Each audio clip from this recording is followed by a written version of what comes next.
یک کسی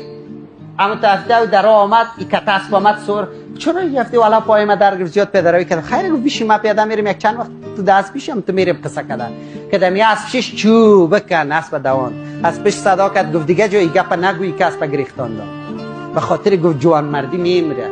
خیر اسب مثل قیصره ولی قصر جایی نکنی که اسب ما گریختاندم که دیگه کسی پایین نمیشه اسب خدا بر کسی نمیمونه و این وطن امروز همه چی شده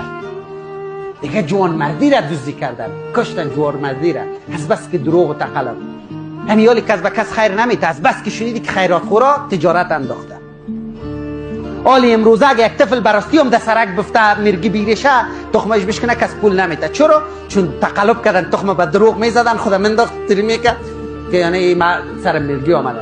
انسانیت از بین نبرید اول تقلبی جو وقت بعد است هر وقت غلط است ولی لطفا انسانیت کتش نکشید یادتان باشه